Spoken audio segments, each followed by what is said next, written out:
जय श्री राम भाइयों। आज मैं लेके आया हूं आपके सामने पार्ट्स ऑफ स्पीच। इसके पिछले वाले वीडियो में हमने फोनेटिक्स के बारे में पढ़ा था। यदि आपके सिलेबस में फोनेटिक्स पॉइंट है तो वो चारों वीडियो आपके लिए उपयोगी साबित होगा। वहां जाकर आप देख लीजिएगा प्ले लिस्ट में से। हाँ, मैं भगवत सिंह आप सबका स्वागत करता हूं अपनी इंग्लिश की मास्टर क्लास में, जहां पर हम इंग्लिश ग्रामर सीख रहे हैं बेसिक से एडवांस लेवल तक की। हम बिंदुवार चल रहे हैं, यहाँ रूल्स का रट्टा मारना नहीं है, बस खेल खेल में इंग्लिश ग्रामर को सीख लेना है। यह कक्षा है कक्षा 6 से 12 तक के विद्यार्थियों के लिए और कंपटीशन की एग्जाम की तैयारी करने वाले भाइयों के लिए बहुत उपयोगी साबित होगी।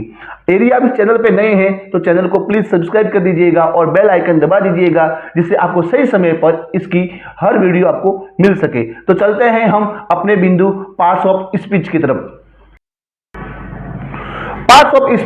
Parts of speech are the classification of words based on their function and use in a sentence। अर्थात पार्ट्स ऑफ स्पीच का मतलब होता है वाक्य के वे भाग जिनका उनकी उपयोग के आधार पर, किसी वाक्य में उनका क्या उपयोग है, वो क्या कार्य करते हैं, उनके आधार पर उनका विभाजन करना पार्ट्स ऑफ स्पीच कहलाता है।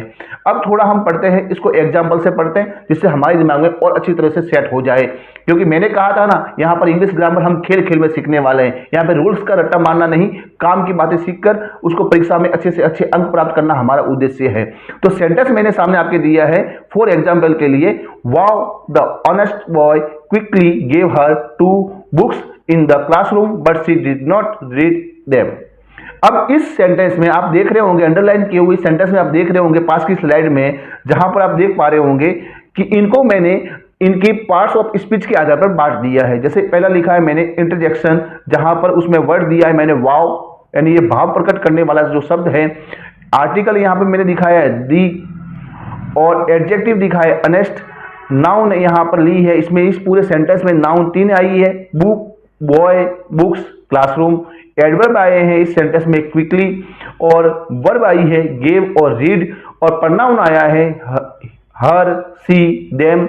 अब न्यूमरियल एडजेक्टिव यानी संख्यावाचक विशेषण, विशेषण में भी वो जो संख्या बताते हैं वो आया है टू, और परिपोजिशन आया है, परिपोजिशन यानी संबंध सूचक शब्द वो आया है इन, और कंजक्शन जो कि संयोजक शब्द है वो बट आया हुआ है। तो वाक्य में इसको पूरे वाक्यों को मैंने इसके पार्ट्स ऑफ स्पीच के आधार पर डिवाइड कर लिया है।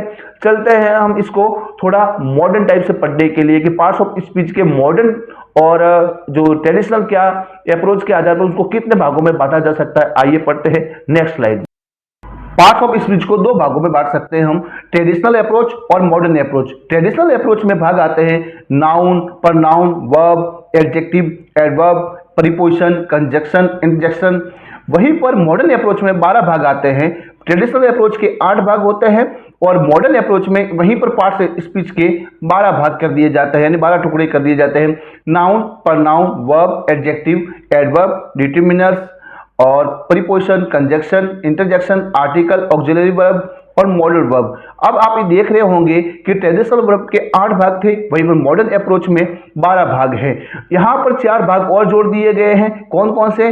डिटरमिनर्स, आर्टिकल, ऑक्सिलरी वर्ब और मॉडल वर्ब। इस प्रकार हमारी पार्ट्स ऑफ स्पीच होती हैं। अब मैंने पहले आपको पार्ट्स ऑफ स्पीच के बारे में आपको पूरी जानकारी दी। पहले मैंने आपको बताया कि पार्ट्स ऑफ स्पीच का सिलेबस क्या है, इसमें कौन कौन से बिंदु है जिसको हमको विस्तार पूर्वक पढ़ना है, जिससे हम आगे आने वाले सभी प्रकार की ग्रामर के बिंदुओं को हम समझ सकेंगे आसानी से।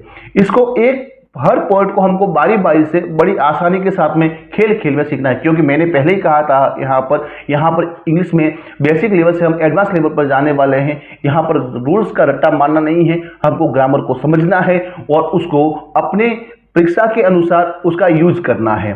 तो अगले पॉइंट में मैं आपको पढ़ाने वाला हूँ नाउन। नाउन पढ़ने के बाद में हम विभिन्न बिंदुओं को हम अलग अलग उनके कैटेगरी वाइज लेते रहेंगे और आगे आने वाले वीडियो में आपको पढ़ाता रहूंगा।